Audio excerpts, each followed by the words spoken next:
Hi friends, welcome back to my YouTube channel.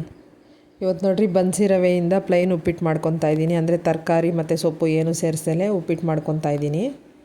ಇಲ್ಲಿ ಒಂದು glass, ದೊಡ್ಡ ಗ್ಲಾಸಲ್ಲೊಂದು ಗ್ಲಾಸು ಮತ್ತು ಟೀ ಗ್ಲಾಸಲ್ಲೊಂದು ಗ್ಲಾಸು ಬನ್ಸಿ ರವೆ ತೊಗೊಂಡಿದ್ದೀನಿ ನಾನು. ಅಂದರೆ ಗೋಧಿ ರವೆ ಬರುತ್ತಲ್ಲ, ಅದು ತೊಗೊಂಡಿದ್ದೀನಿ ನೋಡಿ. ತುಂಬ ಈಸಿಯಾಗಿ ಆಗೋದು ಈ ಉಪ್ಪಿಟ್ಟು, ನಿಮ್ಮೆಲ್ಲರಿಗೂ ಗೊತ್ತಿರೋದೆ. ಮೊದಲು ರವೆನ ಚೆನ್ನಾಗಿ ಹುರ್ಕೋಬೇಕು ನೋಡಿ.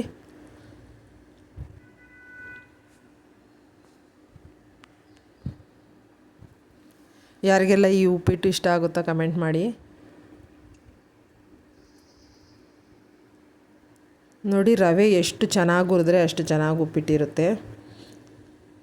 ಚೆನ್ನಾಗಿ ಹುರಿಬೇಕು ನೋಡಿ, ಒಂದೆರಡು ನಿಮಿಷ ಚೆನ್ನಾಗಿ ಹುರಿಬೇಕು ಲೋ ಫ್ಲೇಮಲ್ಲಿ.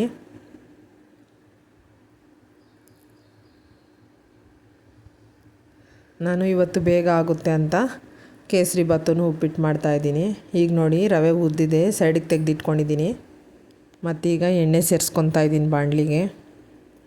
ಎಣ್ಣೆ ಕಾದ್ಮೇಲೆ ಸಾಸಿವೆ ಹಾಕ್ಕೊಳ್ಳಿ.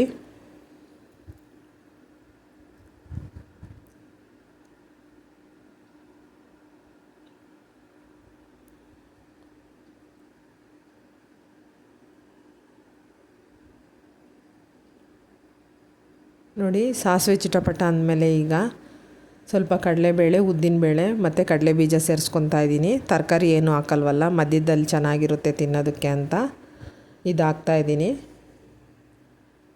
ಕಡಲೆ ಬೀಜ ಒಂದು ಸಲ ಸೇರಿಸಿ ನೋಡಿ, ಚೆನ್ನಾಗಿರುತ್ತೆ.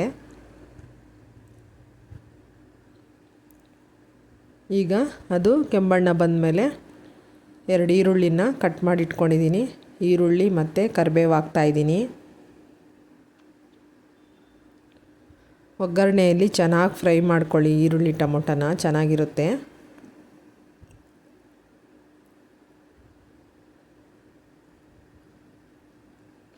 ಈಗ ಸ್ವಲ್ಪ ಸಾಲ್ಟ್ ಹಾಕ್ತಾಯಿದ್ದೀನಿ.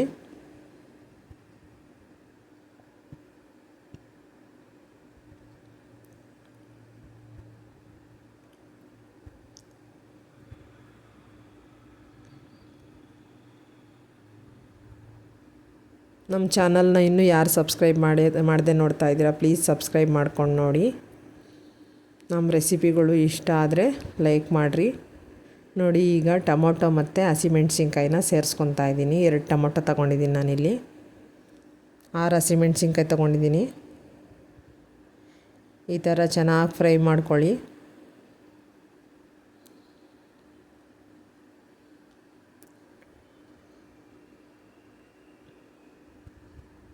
ಯಾವಾಗಲೂ ರೈಸ್ ಐಟಮೇ ತಿಂದು ಬೇಜಾರಾಗಿದ್ದಾಗ ಈ ಥರ ಒಂದು ಸಲ ಉಪ್ಪಿಟ್ಟು ಕೇಸರಿ ಬಾತ್ ಮಾಡ್ಕೊಳ್ಳಿ, ಚೆನ್ನಾಗಿರುತ್ತೆ.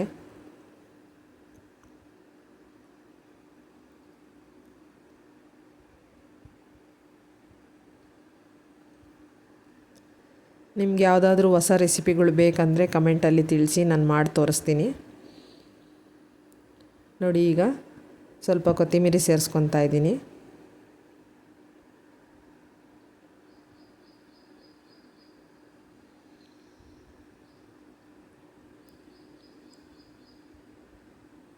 ಈಗ ಸ್ವಲ್ಪ ಕಾಯಿ ತುರಿಯನ್ನು ಹಾಕ್ಕೊತಾ ಇದ್ದೀನಿ. ಒಗ್ಗರಣೆಗೆ ಹಾಕ್ಕೋಬೋದು, ಇಲ್ಲ ಅಂದರೆ ಕೊನೆಯಲ್ಲಿ ರವೆ ಬೆರೆಸೋವಾಗ ಹಾಕ್ಕೋಬೋದು ನೋಡಿ. ನಾನೊಂದು ನಿಮಿಷ ಫ್ರೈ ಮಾಡಿ ಆಮೇಲೆ ನೀರು ಹಾಕ್ಕೊತಾ ಇದ್ದೀನಿ ನೋಡಿ. 3 ಗ್ಲಾಸ್ ನೀರು ಸೇರಿಸ್ಕೊತಾ ಇದ್ದೀನಿ.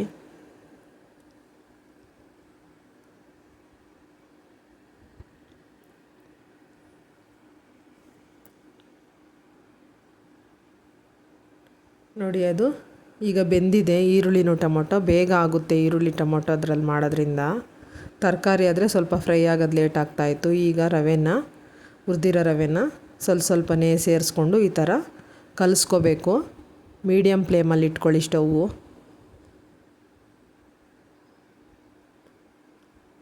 ಕಲಿಸ್ತಾನೆ ಇರಬೇಕು, ತಳ ಅಂಟದೆಲೆ.